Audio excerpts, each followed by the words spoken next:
மோசே சொல்றார், 6 லட்சம் புருஷர்கள் அடங்கிய பெரிய மகா சபையின் தலைவன் மோசே.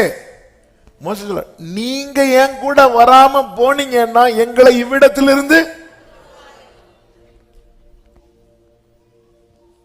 ஆண்டவரே என் கூட ஆரோன் வரணும், மிரியாம் வரணும், அந்த ஆள் வரணும், இவங்க வரணும், யோசுவா கடைசி வரை கூட இருக்கணும் கத்திய வச்சுட்டு.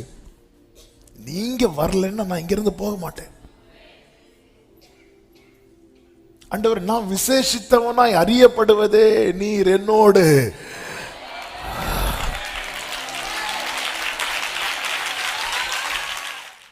மோசே எகிப்திலிருந்து புறப்பட்டு மீதியான் தேசத்துக்கு வரான். ஆனா அந்த துறவண்டையில போய் மோசே உட்கார்ந்து இருக்கிறான்.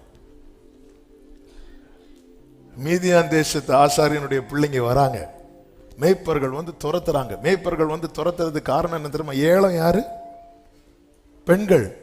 இவங்களுக்கு அகைன்ஸ்டா ஃபைட் பண்ண இந்த 7 பெண்களால முடியாது. ஒரு ஆண் துணை கூட கிடையாது. எல்லாரும் துரத்துறாங்க.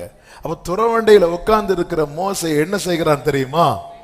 எழுந்திருந்து அவர்களுக்கு துணை நின்று அவர்கள் ஆடுகளுக்கு தண்ணீர் காட்டினான்னு அர்த்தம் என்னன்னா, மேய்ப்பர்களோடு ஃபைட் பண்ணி மேய்ப்பர்களை அப்புறப்படுத்தி அந்த துறவில் இருக்கிற தண்ணீர் அவர்களுக்கு கிடைக்கும்படிக்கு மோசே என்ன செய்கிறார் தெரியுமா? யுத்தம் பண்ணுகிறார். இது எல்லாமே மோசே சும்மா தான் உட்கார்ந்துருந்தேன்.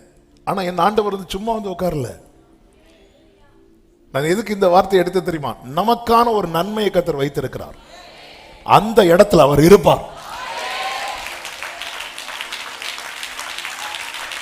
நல்ல கவனிங்க, அந்த இடத்திலிருந்து நம்மை துரத்ததான் சிலரை சத்துரு கொண்டு வருவான். மோசே எப்ப எழும்புனாங்க தெரியுமா? எதிர்க்கிறவர்கள் வந்த போது. உங்க எல்லைக்குள்ளே எதிர்க்கிறவர்களை தேவன் அனுமதிக்கிறது எதற்கு தெரியுமா? தேவன் எழுந்தருளும்படியா.